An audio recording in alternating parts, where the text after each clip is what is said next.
হাসিনা বাংলাদেশে অবশ্যই চট করে আসবে, কিন্তু এসে সরাসরি ওই বিচারের কাঠগড়ায় দাঁড়াবে।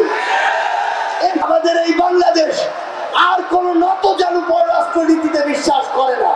এই অভ্যুত্থানে বাংলাদেশ স্বাধীন হবে। সে দুইটা জেলার মধ্যে একটা জেলা ছিল ফরিদপুর।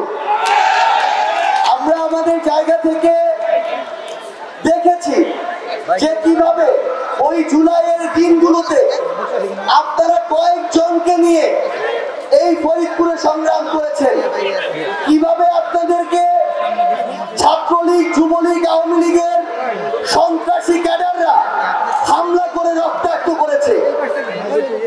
আমরা যখন ওই 3 তারিখে, 4 তারিখে এবং 5 তারিখে এই ফরিদপুরে গণজোয়ার দেখতে পাই, তখনই আমাদের মনে হয়েছিল খুনি শেখ হাসিনার দেশ ছাড়া সময়ের ব্যাপার মাত্র। আমরা আমাদের জায়গা থেকে এখনো একটা জিনিস বিশ্বাস করি, এই বাংলাদেশ থেকে খুনি শেখ হাসিনার দুঃশাসন, অপশাসন, ক্ষমতার অপব্যবহার উপড়ে ফেলা সম্ভব যদি ফরিদপুর ঐক্যবদ্ধ হয়।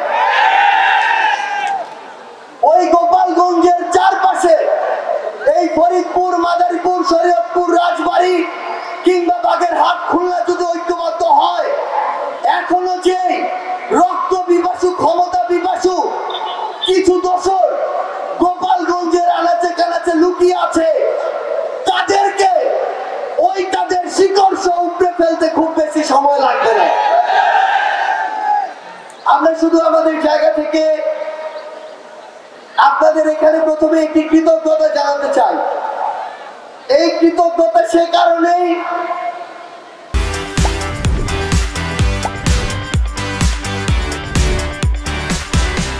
যেই দৃঢ় সাহস দিয়ে ওই 3 আগস্টে জনসমুদ্র নিয়ে আপনারা পুরো বাংলাদেশকে আপনাদের জায়গায় উৎসাহ দিয়েছিলেন।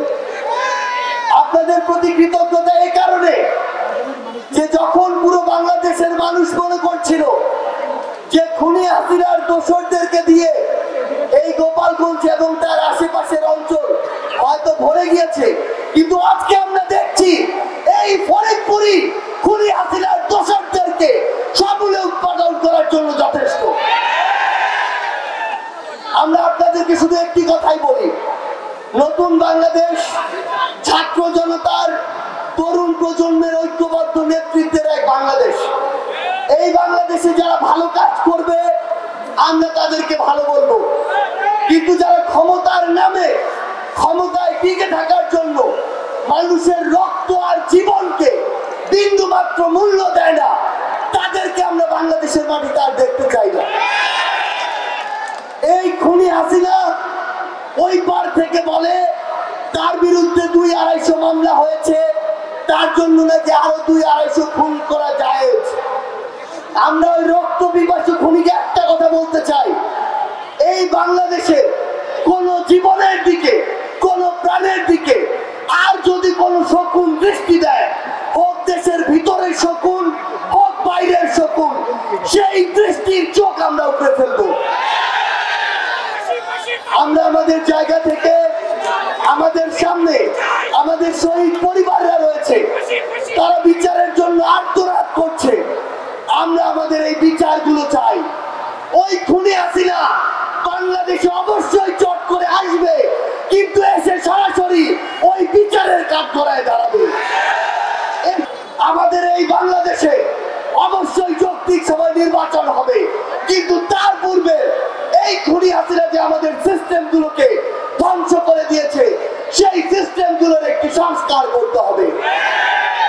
আমাদের এই বাংলাদেশ আর কোন নতজানু পররাষ্ট্রনীতিতে বিশ্বাস করে না। আমরা চোখে চোখ রেখে আমাদের পররাষ্ট্রনীতি ঠিক করব। পৃথিবীর যে কোনো পরাশক্তি যদি বিন্দু মাত্র চিন্তা করে যে তারা বাংলাদেশকে ডমিনেট করে কোনো পররাষ্ট্রনীতি নির্ধারণ করবে, আমরা বলি সেই পররাষ্ট্রনীতি আমরা ছুঁড়ে ফেলে দিব। আমরা আমাদের জায়গা থেকে আপনাদেরকে একটি আহ্বান জানাই। আমরা জুলাইয়ের ঘোষণাপত্রের কথা বলেছি, আপনারা রক্ত দিয়ে, জীবন দিয়ে এই অভ্যুত্থানকে সফল করেছেন। এই অভ্যুত্থান সংবিধানের একটি গুরুত্বপূর্ণ জায়গায় স্বীকৃতি থাকতে হবে। এই অভ্যুত্থানের স্বীকৃতি সংবিধানে লিপিবদ্ধ থাকতে হবে। এই 24-এ যারা জীবন দিয়েছে, আমার শহীদ ভাইরা যারা রক্ত দিয়েছে, আমাদের আহত যোদ্ধারা, তাদের স্বীকৃতি এই ঘোষণাপত্রে থাকতে হবে। যেই প্ল্যাটফর্মকে সামনে রেখে ফ্যাসিস্ট বিরোধী পুরো বাংলাদেশ ঐক্যবদ্ধ হয়েছিল, সেই বৈষম্য বিরোধী ছাত্র আন্দোলন, এই প্ল্যাটফর্মের নাম স্বর্ণাক্ষরে ওই ঘোষণাপত্রে থাকতে হবে। বিগত বছরগুলোতে যারা ত্যাগ তিতিক্ষার মাধ্যমে